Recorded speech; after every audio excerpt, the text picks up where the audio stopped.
کہ ہمیں یہ سپر پاور کا ایک جو ہے بیوروکریٹ اس طرح کی دھمکی پاکستان کے میں. لیکن اس سے پہلے وزیر اعظم نیشنل سیکیورٹی کاؤنسل میں لے کے گئے. نیشنل سیکیورٹی کاؤنسل میں وزیر اعظم، وزیر دفاع اور سینئر وزراء کے علاوہ چاروں سربراہان افواج پاکستان کے ہوتے ہیں. یعنی آرمی چیف ہوتا ہے، ایئر چیف ہوتا ہے، نیول چیف ہوتا ہے اور ڈی جی ISI ہوتا ہے. چاروں موجود ہوتے ہیں. یہ یعنی عسکری قیادت پوری پاکستان کی اس میں موجود ہوتی ہے. اور انہوں نے یہ فیصلہ کیا کہ یہ ڈونلڈ لو کا یہ جو فرمودات ہیں ہمارے اسد مجید امبیسڈر کو، یہ پاکستان کے اندرونی معاملے میں شدید مداخلت ہے، سنگین مداخلت ہے، اور اس کا جو ہے شدید جواب دیا جائے، رد عمل ڈپلومیٹک طریقے سے کیا جائے. اور اسی کی جو ہے عملداری کرتے ہوئے محترم عمران خان صاحب نے ساری قوم کو بھی بتایا اور سب کچھ. اور پھر یہ نیشنل سیکیورٹی کاؤنسل کی جو قرارداد تھی، یہ بعد میں خود شہباز شریف جب وزیر اعظم بنے تو انہوں نے بھی نیشنل سیکیورٹی کاؤنسل کی میٹنگ اس ایشو پر بلائی. اسد مجید امبیسڈر کو بلایا انہوں نے اس میٹنگ میں، جو نیشنل سیکیورٹی جس میں چاروں سربراہان افواج پاکستان کے موجود تھے، ان کی موجودگی میں. اور اس میں خواجہ آصف ڈیفنس منسٹر اور اس وقت کی کابینہ شہباز شریف کے زیر جو سایہ تھی، وہ بیٹھ کے انہوں نے پھر سنا اسد مجید کا، اور انہوں نے کہا واقعی ہی یہ سائفر کے مندرجات بالکل صحیح ہیں، اس میں کوئی کمی بیشی نہیں ہے، اور یہ پاکستان کے اندرونی معاملات میں مداخلت ہے اور ڈبوش لکھا گیا. تو یہ تصدیق کی، اور بعد میں جو ہے شہباز شریف نے قومی اسمبلی میں تقریر کرتے ہوئے اس بات کی تصدیق کی. تو مجھے بتائیں، اس پر شرم آنی چاہیے جس نے یہ کیس بنایا ہے. ایک دن بھی اس میں جو ہے محترم عمران خان کا بابا سلاسل رہنا یا جیل میں رکھنا 25 کروڑ عوام کی عزت اور ناموس کا جنازہ نکالنے کے مترادف ہے. ہم کیا ایک غیور قوم کی حیثیت سے میں سمجھتا ہوں کہ پاکستان کو اگر بین الاقوامی طور پر کسی بھی عزت اور وقار کا مقام حاصل کرنا ہے تو پاکستان کو اپنے معاملات جو ہے اپنے ہاتھ میں لینا پڑیں گے، کسی کی ڈکٹیشن نہیں لی جائے گی. اور یہی میں نے کہا کہ بدقسمتی سے ضیاء الحق نے بھی جو ہے یہ افغانستان جنگ امریکہ کے لیے لڑی، پاکستان کے شہید کروائے.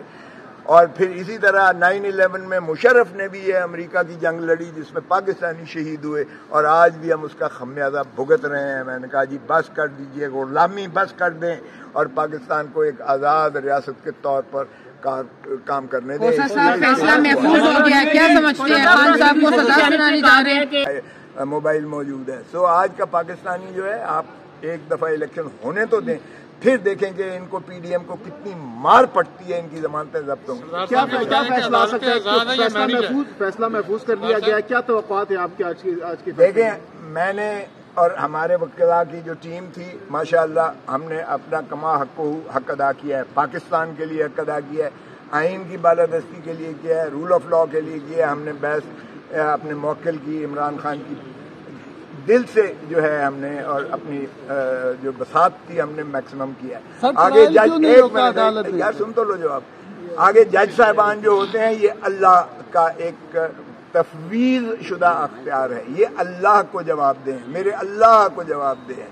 اللہ ہی انشاءاللہ انصاف کرتا ہے. اللہ کے ہاں دیر ضرور ہو سکتی ہے، اندھیر نہیں ہوتا ہے. مجھے یقین ہے انشاءاللہ کہ یہ جو ہے کیس ختم ہو جائے. موسیٰ صاحب، اکثر فیصلے جو ہے محفوظ ہونے کے بعد جو ہے سنانے میں بڑی تاخیر کی جاتی ہے، تو آپ سمجھتے ہیں کہ اس کیس کو بھی جو ہے فیصلہ محفوظ کر کے طے خانے میں رکھ دیا جائے گا؟ میں نے یہ جو کواشمنٹ کی پٹیشن لگوائی ہے، میں نے ریکویسٹ کر کے انہوں نے پذیرائی کی. مجھے کوئی اس میں ہچکچاہٹ نہیں ہے کہ چیف جسٹس صاحب نے، میں نے کہا جی 17 کو اس نے رکھا ہوا ہے، بلڈوز کر رہا ہے، دلاور والا کام ہم سے نہ کروائیں. آپ نے وہ مذاق ہوا تھا، دلاور نے جو 3 سال سزا کی تھی وہ آج آپ پر بھی حرف آ رہا ہے اور عدالتی نظام پر سارے حرف آ رہا ہے. تو آپ مہربانی کریں کہ یہ نہ ہو کہ آپ پینڈنگ رکھیں، وہاں وہ بلڈوز کر کے کر دے. 17 کو اس نے فرض جرم کے لیے رکھا ہے، آپ پہلے رکھیں. آج میں ان کا مشکور ہوں کہ انہوں نے میری اس بات پر، انہوں نے پٹیشن میری ایک دن پہلے رکھی 16 کو، بیل پہلے ہی سے لگی ہوئی تھی جس کو سلمان صفدر کر رہے ہیں. چنانچہ آج وہ اس وقت تک بیٹھے ہوئے ہیں، اس وقت تک بیٹھ کر انہوں نے کہا کہ کرو بحث. اور کیا میں اب وکلاء کے خلاف میں نے کبھی بات نہیں کی ہے، لیکن انہوں نے جتنا وقت وہ ضائع کر سکتے تھے کر سکتے تھے. پہلے جب میں نے شروع کی تو کہا جی جواب دینا ہے ہمیں تاریخ چاہیے، وقت چاہیے. اس پر میں نے مخالفت کی تو شدید مخالفت کی. تو جج صاحب نے کہا چلیں آپ کو سنتے ہیں تو پھر ان کو دیکھ لیتے ہیں. ایسا کیا سر بطور جج جسٹس عامر فاروق کے کنڈکٹ سے آپ خوش ہیں؟ دیکھیں وہ اللہ کو جواب دیں، میں کچھ نہیں کہوں گا. ہم نے انہی عدالتوں سے ہی ہمیں توقع ہے. انہوں نے حلف اٹھایا ہوا ہے، آئین کی پاسداری کا حلف اٹھایا ہوا ہے، عوام کے بنیادی حقوق کا حلف اٹھایا ہوا ہے. تو میں نے یہ باور کروایا. میں نے کہا ہر دفعہ آپ کو ایک ذمہ داری ملتی ہے، ہر دفعہ آپ کو ایک موقع ملتا ہے. پاکستان کو تباہ ہماری عدلیہ نے کیا ہے. میں نے کہا جناب لیاقت علی سے، آج لیاقت علی کے یوم شہادت ہے. آج کے دن ہی 1951 میں 16 اکتوبر 1951 کو جو ہے لیاقت علی خان کو قتل کر دیا گیا تھا. میں نے کہا آج تک اس کے قتل کا شاخسانہ نہیں آیا قوم کے سامنے. اگر ہماری مستعد ہوتی، نظام ہمارا مضبوط ہوتا اور اس کو مواخذہ کر لیا ہوتا تو آج پاکستان نہ دو لخت ہوتا نہ ہم یہاں تک پہنچے. پھر میں نے کہا مولوی تمیز الدین کے پاس موقع آیا تھا، عدلیہ کے پاس موقع آیا تھا درست کرنے کا. اس نے بھی جو ہے وہ خلاف دیا فیصلہ اور پاکستان دو لخت ہونے کی بنیاد پڑی. پھر میں نے کہا آیا تھا ظفر علی شاہ والا کیس آیا تھا، ایک اس سے پہلے نصرت بھٹو والا کیس آیا تھا، بھٹو کو جو پھانسی دی گئی. اس میں بھی آپ نے اختیار دے دیا ضیاء الحق کو کہ آئین بھی بدل سکتا ہے، وہ بھی آپ کو موقع آپ نے گنوا دیا. پھر آیا موقع ظفر علی شاہ والا، مشرف کو آپ نے پھر دے دیا، اختیار دے دیا.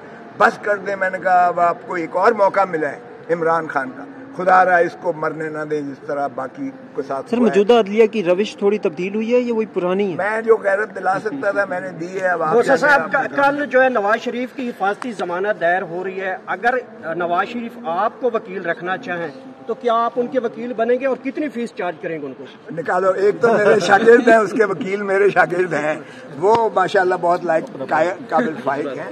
آپ بھی سمجھتے ہیں میرے ان تمام ارشادات کے بعد جو میں بیانات دے رہا ہوں وہ کیوں کر مجھے وکیل کرے گا. اچھا سر، اگر شاگردوں کو آپ کی ضرورت